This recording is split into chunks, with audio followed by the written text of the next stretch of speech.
Thank you once again, everyone. And moving on to the agenda, to the second speaker for the day, Mr. DEEPAK AGARKHED, and he will be joining remotely with us. And he is going to talk again how to transform your hospital into a smart hospital. And Deepak is actually a biomedical engineer, having specialization in biomedical engineering, MBA, and Six Sigma from IISc New Delhi. Currently, he is working as a consultant, project and medical technology in an Indian Institute of Science in Bangalore. He has nearly 30 years of experience in healthcare industry. Currently, an ABS technical assessor for hospital facilities, technical expert for NABL, medical devices standards. He is also co-chair of for Indian Biomedical Skill Consortium IBSc for AMTJET, part of QCI. Technical committee expert for development of medical device regulation among various agencies represented through HPI. He is a guest faculty for various institutes like IIM, Shillong, IHMR Bangalore, Institute of Engineers, Hyderabad, and ISBR and IHMR Bangalore. With this, I would like to hand over the floor to Deepak. Deepak, are you there online? Can you make it, please? Thank you. Well, good afternoon once again. Namaste to all of you. The topic which has been given to me is about smart operation of the hospital. Well, the patient wants quality care at a reasonable cost in a hospital, and they want to receive the good customer service too. But they generally aren't interested in paying more for it. This is common across globe. Okay, this is the high level process map of any patient who is coming in screened, diagnosis, the hospital treatment, restoration and monitoring. So what we are trying to see here is, on average, a satisfied patient will refer 4 new patients, but a dissatisfied one will prevent 10 patients from reaching the hospital. And this I have seen as a hospital quality head, wherein a dissatisfied patients create a lot of problems.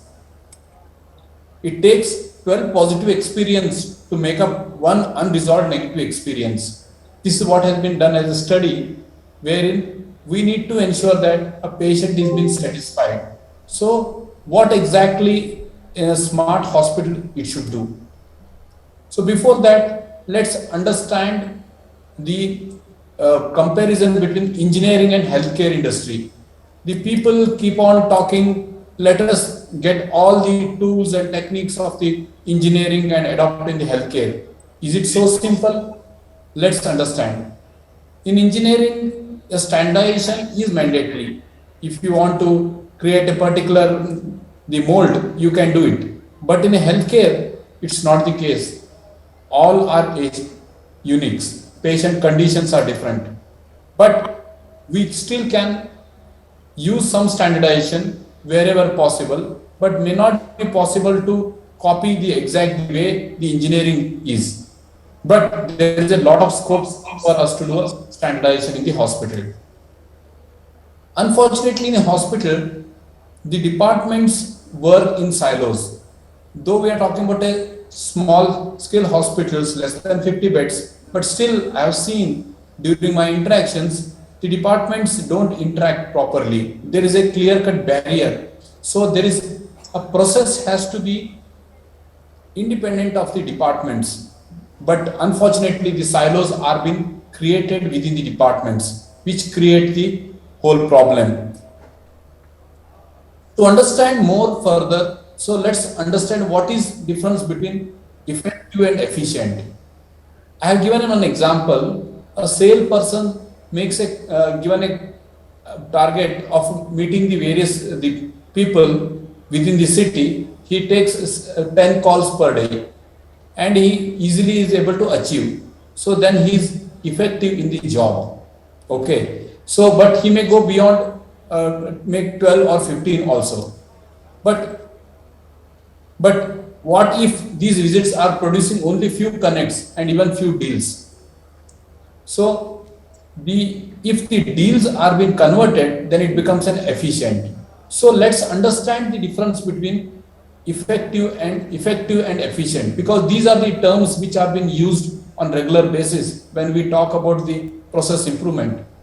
Effective is doing right things and efficient is doing the things in a right way. So few of the differences I would like to highlight is effectiveness is the end result. Efficiency looks at the process or means of doing the task. Okay, so we need to look into both aspects. So when we need to get a better results in any healthcare delivery setup. So in a healthcare delivery setup, if I see this matrix, I would like to pursue a right goal and efficiency. Okay, both are needed if I have to make my patient who is satisfied. So to do that, maximizing the operational efficiency is very, very important. How can we do it? Efficiency of the process. So incorporates the planning and operational practices that significantly reduce or eliminate the negative impact on clinical service continuity in the healthcare facilities. So we need to have an efficient process. We need to have an efficient people too.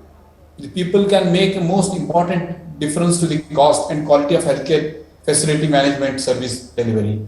So we need to have a right people, right processes, and right technology, which is very, very important, and the end user adoption is a key success to the factor, and efficiency of the solution implementation. So with all these efficient process, efficient people, efficient technology, ultimately we would like to have efficient solutions for implementation. So maximizing the operational efficiency, all these four aspects need to be looked into. So this is a typical layout of a hospital when it's been planned. Though the earlier session was on the architectural planning for a smart hospital, but I would like to emphasize here, infrastructure do make a difference in terms of a smart operation of a organization. Because if for example, if your operation theater is in, say for example, first floor and your ICU is in the third floor, so you know that patient need to be transported, and if it is a small setup, a 50-bedded hospital with only 1 or 2 lifts, so it's going to be bottleneck. Why not plan in such a way that OT and ICUs are in the same floor? So the infrastructure should be such that it should have a proper, the shortest path to go to the departments which are very closely connected to each. So efficient operational includes the clinical excellence. Clinical excellence has many aspects. So if you refer to the SHCO standard which has been given in NABH, clinical audit is very, very important to improve the clinical structure, process and outcomes. Standard treatment guidelines for all the broad conditions to comply to the national and international guidelines is also something which can be easily adopted. Clinical pathways as a standardization. As I was giving an example of the engineering industry, so there can be a way wherein you can achieve to certain extent a standardization using a clinical pathways, and effective clinical meetings can result into lot of quality improvements. It can be mortality and morbidity meeting, clinico-pathological or clinico-radiological meetings, and completeness of the clinical records, including the consents, very important. So which is from a legal perspective too, and a regular quality assurance of the various critical departments like operation theatre, ICU, lab, radiology and emergency. So let's talk about a clinical audit. Clinical audit is being given in detail in the SHCO standard, which has been recently new edition which has come. So it gives about the what should be done as a part of the clinical audit. So the select a topic, agree or review the standards, collect the data on the current practice. So you may be wondering as a clinicians, why we talk about data collection. So but believe me, the data is very, very important, and if it is being used in a right way, it is going to be an information which can be used for improving our efficiency. So then collect the data and compare the data with the standard benchmark and try to understand where we are lacking, then try to make some changes, do a test to see if it is effective. If it is effective, implement it. Once you implement it, you start monitoring it. So the clinical audit has to be a part of your routine practice, which can be done on a regular basis. So examples are a frequency and quality of the review of the patient with epilepsy, an audit on secondary prevention after myocardial infarction. So there are various topics can be taken for a clinical audits, and it can be done on a regular basis. Maybe department can start and it can be cross-functional too. Standard treatment guidelines are always available in Indian website, Indian government website, and you can also use based on your the benchmarking which you might have learned abroad. So these standard treatment guidelines can also be one of the important thing which can be used on a regular basis. I told about the standardization, clinical pathways. You can see an example of a clinical pathway wherein the coronary artery bypass grafting. So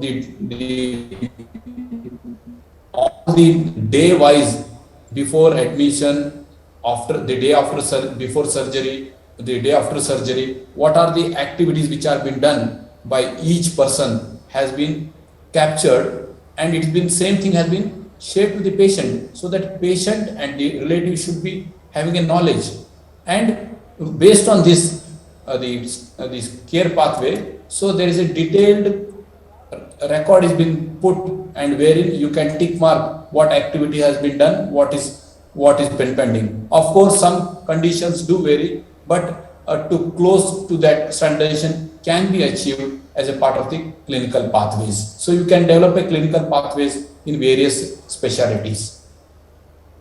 So effective clinical meeting is very essential, because these meetings will result into good practices and understand what are the gaps and implement it. So you need to have a terms of reference, what should be the terms of the reference for the meeting, what should be the agenda which should be there, and a timely execution and actions, more importantly actions based on the meetings, should be a routine practice for us. So clinical record completeness is again one of the important thing, but it's most neglected. When we go for an audit during the NABH, we find that a lot of mistakes are there in the records. So especially sign, name, date and time and the information. So it's better to go for a EMR system wherein all these things are been automatically captured with a person's password.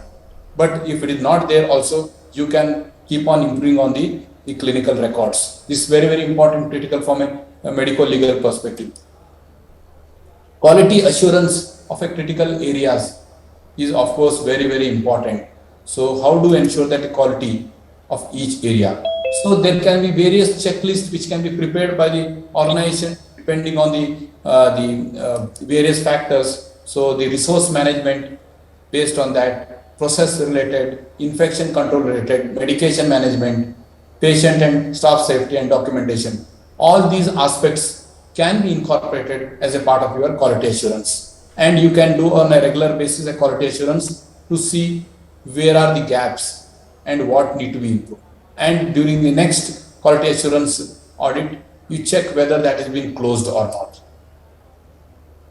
So now comes to the operational efficiency. So when we talk about clinical the efficiency, we also need to have an operational efficiency, because end of the day, the patient relatives will see the operational efficiencies. So you need to be very, very, very careful about the operational efficiencies. So adoption of the international patient safety goals is very, very important, which need to be adopted in whether it's a small hospital or a big hospital. Whenever there are incidents are there should be a habit of voluntarily reporting the incidents. People, your employees and your staff should be having no fear in reporting the mistakes, so that it can be used for further improvement. If that culture is being developed in the organization, so then automatically we will start improving in our quality. Proactive risk assessment, which we call as HIRA, hazard identification risk assessment. So need to be done so that you need not have to wait for an incident to happen. You can have the risk assessment done to see which process or activity has a more risk and what need to be done to mitigate it. You need to have a regular safety rounds, mock drills and committee meetings. So which will help. Safety rounds to be done in a multidisciplinary wherein a person from the housekeeping, then clinician, nurse and an engineering team can go and take a round and see where if any gaps are there, if any hazardous conditions are there, immediately it can be identified and then actions can be taken. Mock drills to be done on regular basis. It can be fire related, it can be a code blue. So it need to be done on a regular basis. A frequency can be set by the organization and any gaps which are coming out of the mock drills to be looked into as a part of a debriefing so that actions can be taken. Committee again already discussed about it. Staff training is very, very important in a healthcare setup and we all face high attrition of the staff, nursing or paramedical, even the clinicians. So we need to have a training as a part of our standard process. So it can be an induction training, it can be the training, refresher training, or a training on the medical equipments, or whenever there is an incident happens and making the corrections and again training. So training should be an integral part for any operational efficiency. Key performance indicators have to be identified and it should be captured and reviewed on a regular basis. So KPIs I'm going to take up in the coming slides. So this is basically a scorecard for you to see where you stand in terms of your process, structure and outcomes. And you need to see in is there any scope for improvement. So as I was telling, the international patient safety goals can be adopted. It's one of the example in one of the organization wherein you can add from a WHO standard also. So you can identify the patient correctly. Okay, you can improve the patient communication, improve the safety of the high alert medication. Then WHO safe surgical checklist can be followed. So then reduce the risk of healthcare associated infections through proper hand hygiene practice, reduce the risk of the patient harms. So for all these activities, you can have a group discussion to come with an action plan, what can be done, how it can be adopted in your particular organization. And for communication, yes bar is a standard practice which can be adopted in your organization. So as I was telling, any incident happens, so please ensure that your people are voluntarily coming out and telling that, okay, this is the mistake I have done and let us discuss. So don't be punitive, rather you encourage the people so that you will have the more number of the incidents coming and you can take an actions on those things. So incidents can be of any type. So it can be type A, which is a near miss, no harm is there, to type I, where the death of an individual might have happened. So you can give a different category. So you can see it from the various reading materials, and you can prepare the things and you can work towards each of the categories. So basically, more the near misses are coming. So more the A and B category. So it means that your people are voluntarily coming with the points, so which can be improved upon. So as we're talking about key performance measures, a scorecard, as per the SH standard, so there are 15 quality indicators which they have mentioned. So these are the important quality indicators or KPIs which can be adopted in your organization, and it can be tracked on a regular basis as a part of your monthly MIS meeting, so that these indicators can be discussed to see where we stand, whether it can be the incident of medication error, or whether it's time taken for a discharge, or a rate of needle stick injuries. All these things can be regularly checked to see where we stand, because these are some of the important indicators which will clearly give where we are in terms of the structure, process and outcomes. So we need to concentrate on these things and we need to capture it.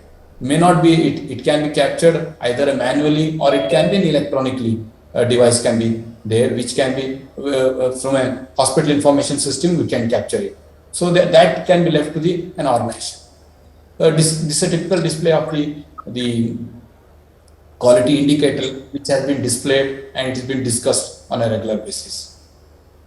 So this is how the tracking of the quality indicators can be done and it can be discussed to see where we stand and what can be done to improve upon.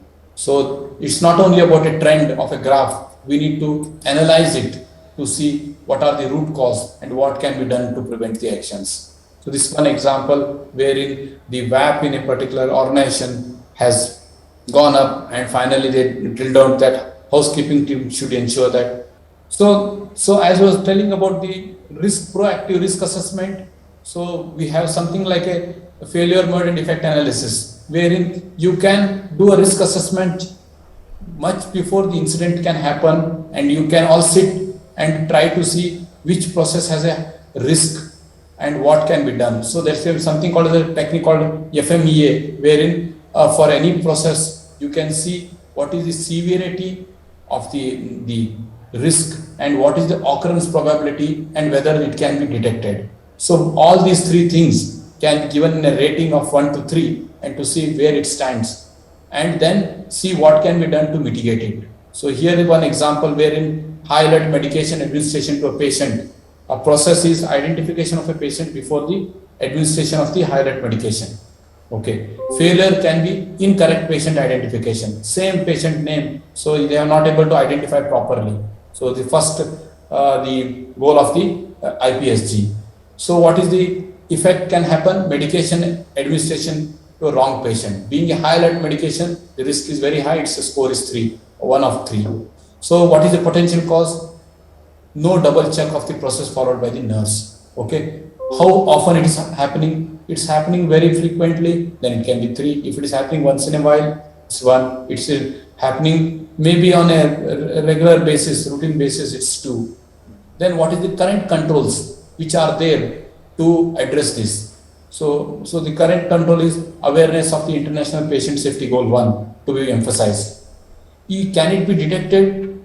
If it is detected, good. If it cannot be detected, it's a problem. For example, if you after giving a medication, if you still not able to detect it, it's a problem. So the detectability is also being given a rating from 1 to 3. And then you multiply, then you get a score. Then you come with a action plan. Now the score is high. Come with an action plan. What can be done? So then automation of the patient identification using a barcode ID. Then you scan every time and check. Then this whatever the score which is coming. So it is going to reduce. So then its going to score has become 12 to 6. In this way, you can do a proactive risk assessment. So operational efficiency also the service excellence. So improve the patient experience in the hospital and adoption of a lean methodology to improve the support service, which I am going to talk further. So lean methodology is basically a concept which has come from Toyota, wherein we are trying to identify the waste within the system. We call it a MUDA, which is a waste. And we also try to use something called as a 5S technique. So which is basically a technique which will help to be more efficient in the workplace. And you have something called quality circles, which are been there, which is within the departments, wherein they take a topic which is of their interest, which is bothering them, try to come with an action plan. Then something called as a Kaizen, which is a continuous improvement, which need to be done on a regular basis from using a PDCA cycle. PDCA is plan, do, check and act. So you can see these details in SHEO NABH guidebook also. So you can see here, the voice of a patient is very, very important for any organization. You may find that, okay, why 50-bedded hospital, why it is, but it will give a pulse what exactly the patient's perception about the hospital. Here, there is based on the voice of the patients, the data has been analyzed and you can see which are the departments where the complaints are more. And then you can work towards it. So you can see a nursing, which is the major complaint, nurse call bell is not been responded. So then we can do analysis. Why the nurse call bell is not been addressed? Is the nurse to patient ratios is an issue, or something else is an issue? So you can get come to an action plan and then try to implement. So collect the voice of a patient, then try to analyze it and try to come with an action plan and implement it. Okay, so this is how the voice is being captured, and then and whenever the positive feedbacks are there, please share with the concerned people and reward and motivate them so that they will feel good about it.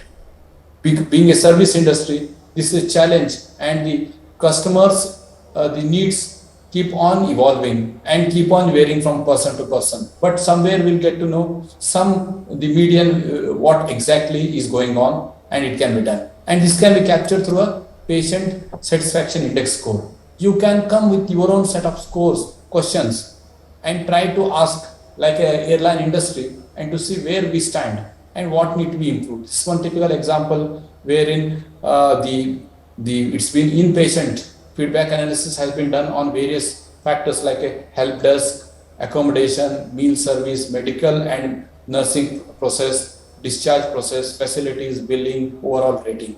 You can see a rating of 3, around 2.96 out of 4, which has been coming. So this can be checked on a regular basis to see, is it improving or it's dipping? If it is dipping, which factor is dipping, which question there is a bothering, what need to be looked into. So basically you are trying to analyze from what is being coming from a patient's prism. So adoption of a 5S is another way wherein I was talking. So the workplace efficiency and effectiveness can be improved. So it is basically again a Japanese tool. So you can use 5. Yes, first one is a sort. So sort the things, what is needed and what is not needed. This is the case study which has been done in the pharmacy. So you can see what is not needed in the department is being kept in one place, and what is only needed are being stored in a proper way, and then they have been put in a proper identification. Then there is a way wherein you can ensure that whatever is been kept in a red tag area is being taken out, so that space is being, which was wasted unnecessarily, is being utilized properly.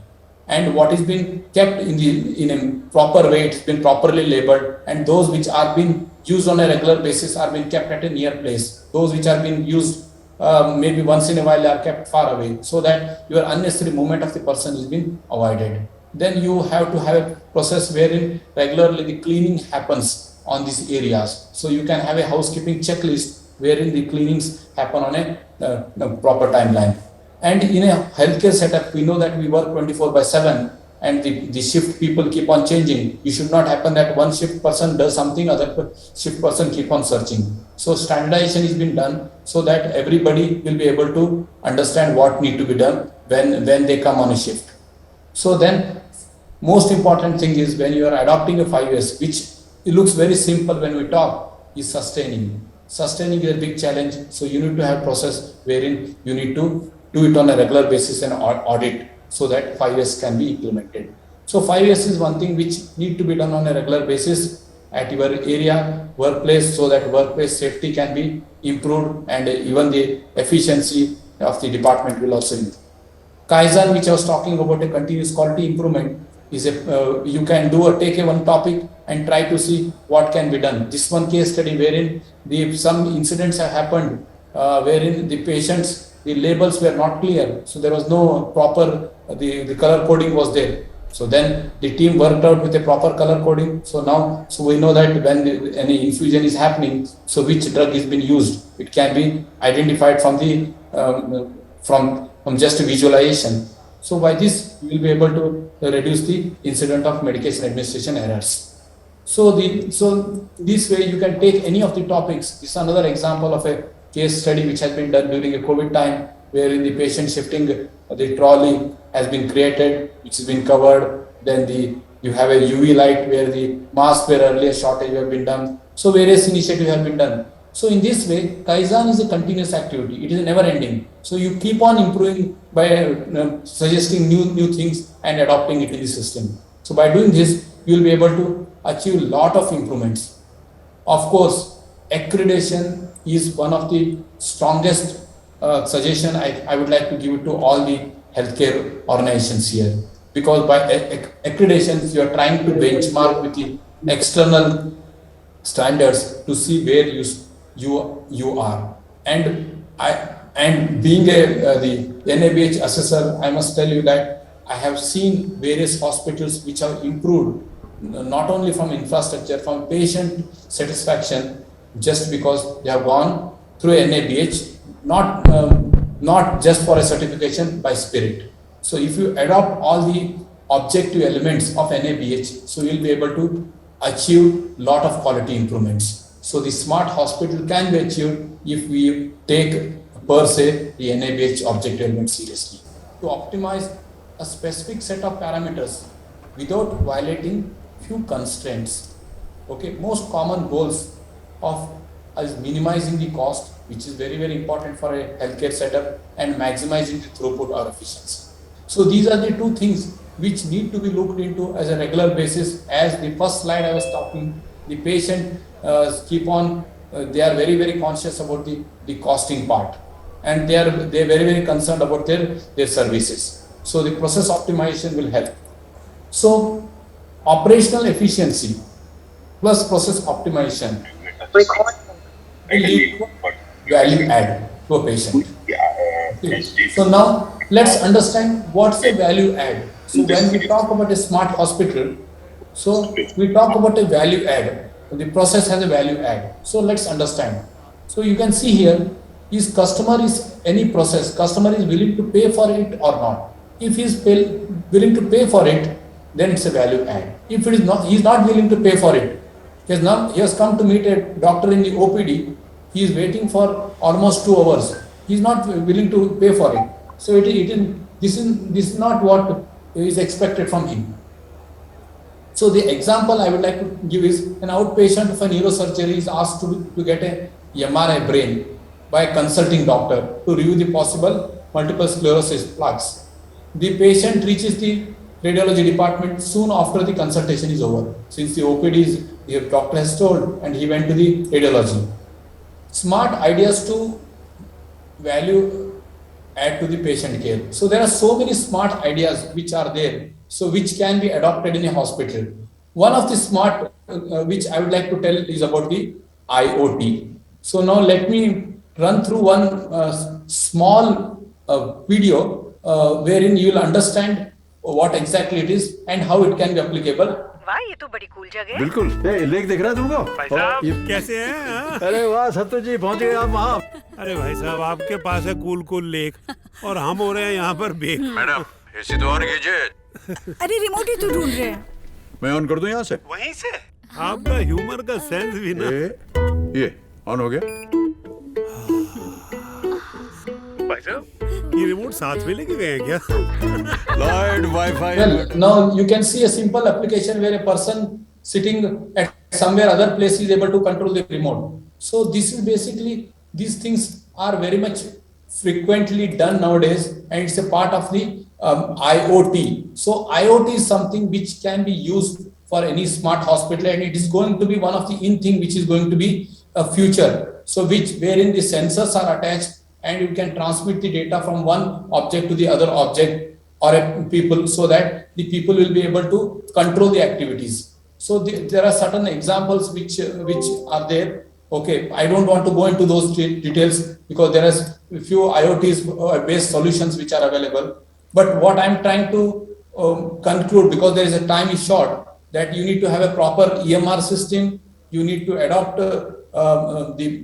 for a cost transparency, being flexible to patient to make the timely appointment, demonstrate the expertise, and being empathetic and demonstrating the care by taking time to explain and guide, and being friendly and helpful to as often as possible. So smart hospital operation must be patient-centric, highly efficient and effective clinical and non-clinical process, benchmark against the standard, enabled by the automation, which I was talking about, IoT, Kaizen activities by skilled and motivated manpower. So with this, I would like to conclude. Thank you for giving me an opportunity. Thank you very much.